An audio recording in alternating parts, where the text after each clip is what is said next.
seemingly been surrounded. We knew that there was going to be a lot of foot traffic coming through this area based off the forecast tower spawn, but with Peterbot and Pollo seemingly in full control of that, Clix, Veno, they're now going to have to choose a new method to try and establish some surge tag damage. And again, with Storm closing in on their backs, they could take their time.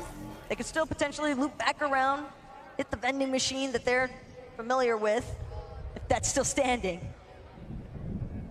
Veno looking to see if he can find any tags anywhere. Meanwhile, Chicho and Trulex, they've been putting on a performance worth studying.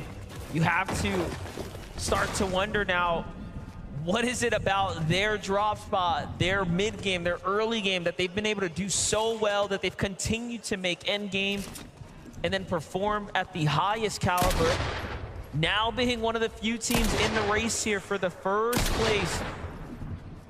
But they still have to keep it up. They've still been contested, although the team that's there has given them a little bit of room to work with. Meanwhile, a team that has a lot less room, Swizzy and Yapko, right? We all know the Raft has been highly fought after. They have 3 Elans, so they're not making it easy for anyone, but hold up, Clix is in a battle.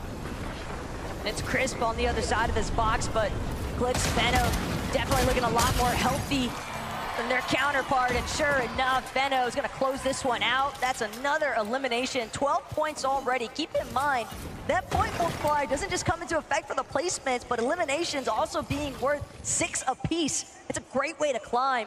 But Veno, Clix, they've gotta be careful sneaking up when they least expect it from 2 separate sides. Aspect, Kazi, Damo resigns. This could go from bad to worse in a moment. Yeah, Clix already hears the shots coming out here, so they're not slick by any means. He does have a couple of splashes here, so being able to get their HP up is not going to be too much of a problem. Meanwhile, Veno looking to alpha up some positioning over Kazi and Aspect here. Trying to see what this team wants to do. Veno clearly doesn't want to stick around for too much longer. It's a lot of risk involved here. He does have a couple of med kits. I like what he's doing, though. He's inching his way across here, saying if you really want to do this, we're going to do it box to box, mano a mano. And there's the loot that he was trying to secure. Now he has got max mats, and there isn't much more for him to worry about here. However, if they stick around too much longer, I mean, only trouble is waiting for them. At the same time, they've got to be really careful on how they choose to disembark and rotate out of here, because with so many eyes on, there is a high likelihood they could get tagged up in the process. And it's very nice that Veno was able to secure those max mats, because Clix having to build the entire way as they maneuver out of that location next to Sandy Steps. Take a look at the highlight here from Chap and Teeny.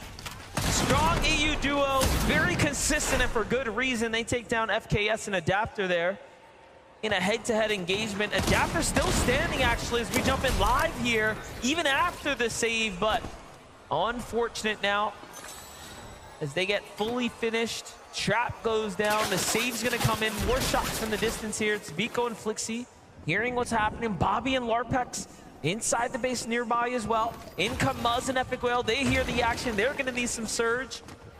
So it's a melting pot of regions and competition coming together now. It's just the way that we're seeing all of these teams essentially conglomerate on top of each other. We didn't get a whole lot of this in day one, but the adjustments that everyone is trying to adapt to last second here, causing so many hiccups for everyone else that teams are encountering across the way. Pollo and Peterbot even working their way through the storm. Got eyes on Yapko and Swizzy. They clearly want the fight, but way off in the distance, teams a little bit closer to that edge of zone, putting even more pressure still onto Peterbot and Pollo. They are not getting the same clean rotations that they had all day yesterday.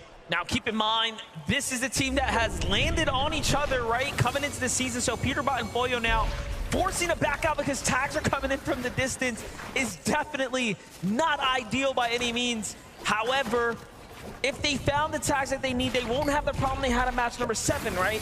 They were so far below the surge.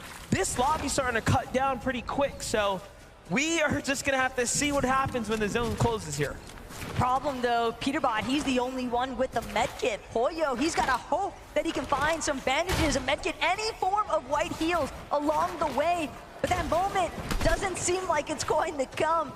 A lone couple of bananas, and Peterbot knows he's just gonna have to let his duo fall. He'll make the play for the revive after he expends this med kit, but they've still got so much ground to cover, and a team already choosing to close in. Sky, Scroll, they have the immediate collapse. Peterbot, can he get Pollo up? They've been watching, they saw what happened, and then they saw the name that went down. Peterbot fully armors himself up. Every wall is covered here. They will have to literally break him out and then fight, and he is ready. Rifle in hand, shotgun in the backup kit, ready to go. He tries to go for the wall place first. Very smart done. However, starting to run out of material. Peterbot is one of the best in the world, and for good reason. You just can't